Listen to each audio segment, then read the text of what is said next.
angle of incident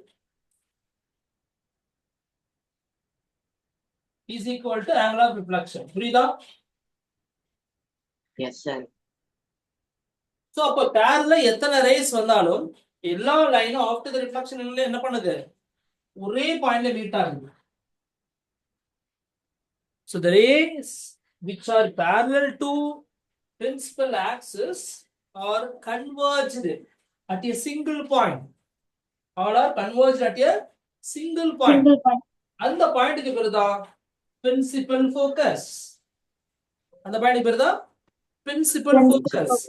அந்த focus எங்க இருக்குன்னா இந்த பிரின்சிபல் ஆக்சிஸ் மேலேயே இருக்கும்.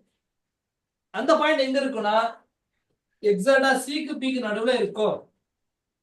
அந்த பாயிண்ட் நம்ம எஃப் கேபிட்டல் எஃப்னு ரெப்ரசன்ட் பண்ணுவோம். இப்போ கேபிட்டல் எஃப்க்கும் இந்த பிக்கு உள்ள டிஸ்டன்ஸ், அதாவது இந்த சிக்கும் பிக்கும் உள்ள மொத்த டிஸ்டன்ஸ்ல பாதி. புரியுதுங்களா? இந்த எஃப்க்கு பி உள்ள டிஸ்டன்ஸ் பாதி. இதுக்கு பேரு தான் ஃபோக்கல் லென்த். என்ன சொல்ல போறோம்? Focal length. Focal length. ஒரு மிரர் எடுத்துட்டீங்கன்னா அந்த மிரருடைய கெப்பாசிட்டி, ஃபோக்கஸ் கெப்பாசிட்டி என்ன? இப்ப நம்ம ஒரு ஆப்ஜெக்ட் பாக்குறோம். ஒண்ணு நீங்க இப்ப பாருங்களேன். இப்ப நான் வந்து ஸ்கிரீன் பாக்குறேன், எனக்கு ஸ்கிரீன் தெரியுது, இங்க பாக்குறேன், இது எனக்கு தெரியும். அப்ப மாத்தி மாத்தி நான் என்ன செய்யறேன்? எதை பார்த்தாலும் எனக்கு என் கண்ணு என்ன பண்ணுது? அது எனக்கு ஃபோக்கஸ் பண்ணி காட்டுது. அப்ப அங்க உள்ள லென்ஸோட ஷேப்பை மாத்துது. பட் நம்ம கிட்ட இருக்கக்கூடிய மிரர் ஆகட்டும், லென்ஸ் ஆகட்டும், இதுக்கெல்லாம் என்ன இருக்கும்? ஸ்டாண்டர்டான ஃபோக்கல் லென்த் தான் இருக்கும். புரியுதுங்களா? ஸ்டாண்டர்டான ஃபோக்கல் லென்த் தான் இருக்கும். பாருங்க, என்கிட்ட ஹேண்ட்மேடு ஒரு ஒரு கான்வெக்ஸ் லென்ஸ் இருக்கு. இதுக்கு ஒரு ஃபோக்கல் லென்த் இருக்கு. ஒரு பர்டிகுலர் ஹைட்டுக்கு தான் என்ன பண்ணும்? அது ஃபோக்கஸ் பண்ணும். அதுக்கு மேல பண்ணாது. இதே மாதிரி இந்த மிரருக்கும் சரி, இந்த மிரர் எல்லா லென்ஸும் என்ன இருக்கும்? ஒரு குறிப்பிட்ட தூரம் தான் அதால ஃபோக்கஸ் பண்ணக்கூடிய திறமை. ஸோ அந்த டிஸ்டன்ஸ் தான் இப்ப கண்டுபிடிச்சிருக்கோம். இது கண்டுபிடிக்கிறதுக்கு நம்ம யூஸ் பண்ண மெத்தட் பேர் என்னது? Distant object method. Distant object method. டிஸ்டன்ட்னா தூரத்துல இருக்கிற ஆப்ஜெக்ட். ஓகே? Yes, sir. கண்ணா புரியுதா? Yes, Yes, sir. sir. அப்போ இப்ப நம்ம கடைசி என்ன பார்த்தோம்? ஃபோக்கல் லென்த் அப்படிங்கறத பார்த்தோம். ஃபோக்கல் லென்த் வாங்க, சென்டர் ஆஃப் கர்வேச்சர் பார்த்தோம், அது இங்க இருக்கு. போல் அப்படின்னு பார்த்தா அது இங்க இருக்கு. ரேடியஸ் ஆஃப் கர்வேச்சர் பார்த்தா அது டிஸ்டன்ஸ்.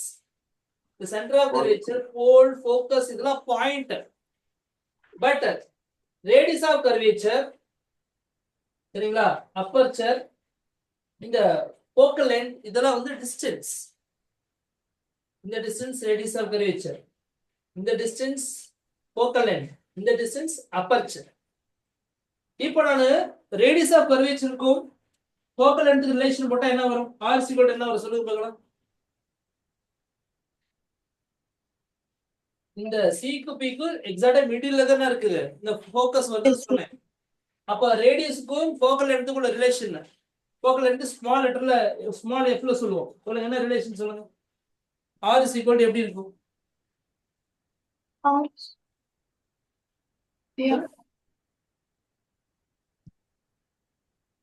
ஆர் இஸ் ஈக்குவல் எவ்வளவு இருக்கும்? இதாம ரேடியஸ் ஆஃப் கர்வேச்சர். இங்க இருந்து இது வந்து டிஸ்டன்ஸ் ஃபோக்கல் லென்த். இந்த பாயிண்ட் எக்ஸாக்ட்டா ஆர் இஸ் ஈக்குவல் எவ்வளவு இருக்கும்? ஆர் க்கு எஃப் குள்ள ரிலேஷன் என்ன? Half of his F. half of F. half of f இதுவா? f ல பாதி ரேடியஸ் ஆஃப் கர்வேச்சரா? கரெக்ட்டா? அது f ல பாதி ரேடியஸ் ஆஃப் கர்வேச்சரா?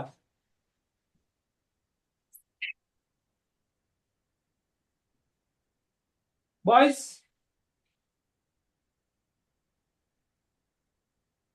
இந்த ரெண்டு பாயிண்ட்குள்ள டிஸ்டன்ஸ் ரேடியஸ் ஆஃப் கர்வேச்சர், இந்த ரெண்டு பாயிண்ட்குள்ள டிஸ்டன்ஸ் ஃபோக்கல் லென்த். இந்த பாயிண்ட் இதுக்கு ரெண்டுக்கு நடுவுல எக்ஸாக்ட்டா இருக்கு அப்படினா வெரி குட். என்ன boys? 2f r is equal to 2f. புரியுதா தம்பிங்களா? இங்கிறது வரை கேப்னா அதே டிஸ்டன்ஸ் இந்த பக்கம் இருக்குது. அப்ப இது என்னது? f தான். புரியுதா? Yes, sir. So அப்ப r is equal to 2f.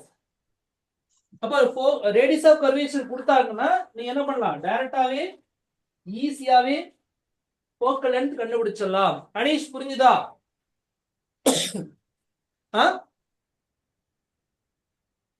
Anish கண்ணு புரிஞ்சுதா?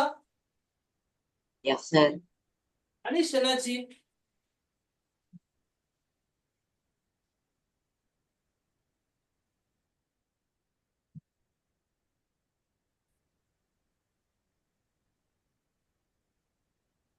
இந்த டிஸ்டன்ஸ் வந்து ரேடியஸ் ஆஃப் கர்வேச்சர், இந்த டிஸ்டன்ஸ் வந்து ஃபோக்கல் லென்த்.